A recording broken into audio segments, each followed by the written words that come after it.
जलांजलि मुनि का बड़ा सुंदर आश्रम था। सारे जीव जंतु वहां पर निवास करते थे। बड़े सुंदर सुंदर पौधे लगे हुए थे, पुष्प लगे हुए थे। और उनके आश्रम के बगल में एक सुंदर नदी बहती थी। उस नदी में बड़ी सुंदर सुंदर मछलियां निवास करती थी। तो यह वहां पर गया और उन मछलियों को पकड़ के खाना प्रारंभ कर दिया। पकड़ता है और उनको खाते जाता है। जलांजलि मुनि ने जैसे देखा तुरंत पहुंचे, भैया इन मछलियों को मत खाओ, क्योंकि इनका भी जीवन है, इनका भी जीवन है, इन्हें छोड़ दो। अहिंसा परमो धर्मः। जीवन में याद रखे, किसी जीव को मारे ना, किसी जीव को खाए ना, क्योंकि हमारे खाने के लिए भगवान ने बहुत सारी चीजें बनाई। बहुत सारे लोग तो कहते हैं महाराज जी क्या करें, खाना पड़ता है। जो मांस खाने वाले हैं ना, एक से मैंने कहा भैया मांस मत खाया करो, तो बोले महाराज जी इतनी मुर्गी होती है, अगर खाएंगे नहीं तो पूरी धरती में मुर्गी मुर्गी हो जाएगी। तो उसकी चिंता हमें करना नहीं है। भगवान ने हमारे खाने के लिए 56 प्रकार के व्यंजन बनाए हैं। एक नहीं 56 प्रकार के व्यंजन बने हुए भगवान ने बनाए। तो नरक में जाना पड़ेगा। विशेष 28 नरक है, जिसमें जो मांस खाने वाले हैं उनको पहुंचाया जाता है। तो जैसे ही वहां पहुंचता है जीव, गरुड़ पुराण सुना होगा आपने। गरुड़ पुराण में वर्णित है कि जो मांस खाने वाले जब वो ऊपर जाते हैं तो उनको नरक में पहुंचाते हैं। तामिश्र नरक है, अंधता मिश्र है, कुंभीपाक नरक है, वहां पहुंचाते हैं। जैसे ही पापी मनुष्य जाता है मांस खाने वाला, तो उसको देखकर वहां बड़े बड़े कढ़ाव रखे हुए हैं। उन कढ़ाव में घी डला हुआ है, तेल डला हुआ है। जैसे ही पापी पहुंचता है तो उन कढ़ाव के तेल और घी जो है खोलने लगते हैं, और जो यमदूत है उसे पकड़कर उसे उसमें तेल में तलते हैं, और फिर जो है तेल में तलते हैं और फिर उसे खाते हैं। वो रोता है, चिल्लाता है। तो यमदूत कहते क्यों, कभी भागवत नहीं सुना, कभी संतों के मुख से कथा नहीं सुनी, संतों ने क्या कभी तुझे बताया नहीं कि मांस नहीं खाना चाहिए? तो वो कहता है सुना है। तो फिर क्यों खाया? तो कहता है महाराज मेरी जीव की चंचलता के कारण मैंने इसे ग्रहण कर लिया। तो यमदूत कहते जैसे खुशी खुशी मांस खाया था, वैसे ही खुशी खुशी अब सजा भी भुगतो। बहुत सारे लोग कहते हैं कि भैया किसने देखा, बहुत सारे लोग तो कहते किसने देखा नरक है। हमारी आत्मा ने देखा है। हम पहली बार यहाँ नहीं आए, इससे पहले भी आए होंगे। नरक हैं, इसलिए डरिए। अंतिम समय में जब मृत्यु हो, देखो भगवान ने ये शरीर बहुत अच्छा दिया है, तो हमारा कर्तव्य है कि हमने जैसा शरीर पाया है वैसा भगवान को वापस करें। जैसे कोई किराएदार होता है ना, तो जब मकान मालिक किराए से मकान देता है तो कहता है भैया जैसा मैं दे रहा हूं वैसा ही वापस करना, और वो करता है। तो ऐसे भगवान ने शरीर दिया है तो इसको वैसे ही वापस करो, स्वच्छ पवित्र बनाकर करो। इसमें व्यसन नहीं आना चाहिए। अगर मांस खाते हैं तो आज से आपसे निवेदन है कि मांस को छोड़ें।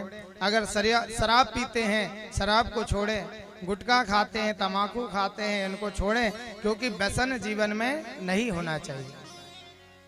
व्यसन जो करता है वो कभी भगवान की प्राप्ति नहीं कर सकता, इसलिए व्यसनों से बचना है। बीड़ी पीने की आदत है तो छोड़ो धीरे धीरे, सिगरेट पीने की आदत है धीरे धीरे। लेकिन देखो हम यहाँ आपको ये कथा सुना रहे हैं ना, तो जो मांस खाने वाले होंगे, जो शराब पीने वाले होंगे और जो तम्बाकू खाने वाले होंगे, तो उनको ऐसा लगता होगा महाराज जी ये क्या कथा सुनाने लगे, है ना? क्योंकि उस कथा का उनको कोई फर्क पड़ता नहीं है। बाकी यहाँ तो बहुत अच्छा है कि आप सभी लोग, कोई मांस खाने वाले नहीं बैठे हैं, ना कोई यहाँ पर शराब पीने वाला, ना तम्बाकू खाने वाला, ना सिगरेट बीड़ी पीने वाला। यहाँ पर सब लोग बहुत अच्छे लोग बैठे हैं। लेकिन अगर धोखा से कोई पीते होंगे तो उसे छोड़ देना, क्योंकि ये हमारे लिए नहीं बना है। व्यसन हमारे लिए नहीं है। हमें शरीर दिया भगवान ने, इसको बढ़िया बहुत अच्छा साफ सुथरा रखो और जैसा लिया ऐसा ही भगवान को वापस करना है। जलांजलि मुनि ने कहा महाराज हमको ये ज्ञान मत दो, हाँ जो मांस खाते हैं उनको बताओ, तो वो कहते हैं हमको मत बताओ। क्यों? क्योंकि वो हमसे ज्यादा ज्ञानी, और आजकल दुनिया में ज्ञानियों की कोई कमी नहीं। शराब पीने वाले से कहो भैया शराब मत पिया करो, तो वो क्या कहते हैं महाराज हमें इससे क्यों हटाते हो।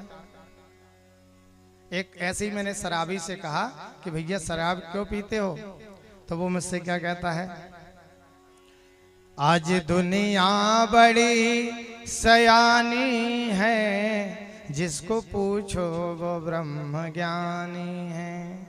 आज दुनिया बड़ी सयानी है, जिसको पूछो वो ब्रह्म ज्ञानी है।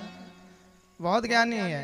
एक शराबी मुझे मिला तो मैंने उससे कहा कि भैया क्यों शराब क्यों पीते हो, तो वो बोला पंडित जी मुझे इससे क्यों हटाते हो। तो मैंने कहा भैया बुरी बात है, तो बोले महाराज जी हम में और तुम में अंतर ही क्या है। तो मैंने कहा कैसा। मैंने एक शराबी से कहा शराब क्यों पीते हो, वो बोला पंडित जी मुझे इससे क्यों हटाते हो। आप भी तो रोज अंगूर खाते हो, उसी अंगूर का तो पानी है, जिसे पूछो वो ब्रह्म। बोले महाराज जी आप अंगूर खाते और हम उसका पानी निकाल के पीते, अंतर कुछ। बड़े ज्ञानी लोग हैं, लेकिन याद रखना व्यसन करोगे तो जीवन में याद रखना जब ऊपर जाओगे ना तब पश्चाताप होगा, और वहां पर जब यमदूत सजा देंगे, अभी जीव की चंचलता के कारण खा जा रहे हैं, अभक्ष को भक्षण कर ले रहे हैं, जब ऊपर जाओगे यमदूत मारेंगे तो तब कहोगे कि हाय मैंने ऐसा क्यों किया। जीव जाता कहता महाराज छोड़ दो अब मैं दोबारा ऐसा नहीं करूंगा, तो वहां यमदूत कहते हैं कि भैया कावर सा जब कृषि सुखानी, और समय बीत फिर का पछताने। समय बीत गया फिर पश्चाताप करने से कोई फायदा नहीं है। बोले जैसे हंसते हंसते पाप किया है वैसे हंसते हंसते अब जो है सजा भी सहन करो। तो अगर आप धोखा से कोई ऐसा बैठा होगा जो मांस खाता है, जो यहाँ पर शराब पीने वाले बैठे, तम्बाकू खाने वाले, तो भैया वो छोड़ दें, क्योंकि आप भागवत जी की कथा सुन रहे हैं। और भागवत जी की कथा सुनने के बाद देखो आज आप 6वां दिवस है कथा सुनने का, और कल 7वां दिवस समापन की ओर हम लोग प्रस्थान कर रहे हैं। तो आपने 6 दिन तक जो कथा सुनी है, तो भैया इसमें सुनने के बाद जीवन में कुछ ना कुछ परिवर्तन आना चाहिए। अगर आपने कथा सुनी है तो परिवर्तन नहीं आया तो कथा सुनने का कोई लाभ नहीं है। इसलिए आपसे निवेदन है कि इन सारी चीजों से बचे, ये हमारे लिए नहीं बनी गई है। आज जो है जालंजलि मुनि ने कहा भैया जीवों पर दया करो, मछली को मत खाओ, लेकिन वो माना नहीं। तो जालंजलि मुनि को बड़ा क्रोध आया और तुरंत ही उन्होंने जो है श्राप दे दिया, जाओ हम तुम्हें श्राप देते, मछली तुम्हें बहुत पसंद है ना, तो जाओ बगला बन जाओ, बगला को भी मछली बहुत पसंद है, अब जाकर जो है हर दिन मछली खाते रहना। जब श्राप मिला तो फिर जो है हाथ जोड़कर संत महात्मा की शरण में आया, महाराज बड़ी भूल हो गई, क्षमा कर दो। लेकिन जालंजलि जी ने कहा मैंने तो तुझे श्राप दे ही दिया, लेकिन हाँ तू निवेदन कर रहा है, प्रार्थना कर रहा है, मैं तुझे एक वरदान देता हूँ कि द्वापर में भगवान कृष्ण के हाथों से तेरा उद्धार होगा। आज उसी बकासुर का भगवान ने उद्धार किया। फिर भगवान जी ने एक अघासुर का उद्धार किया।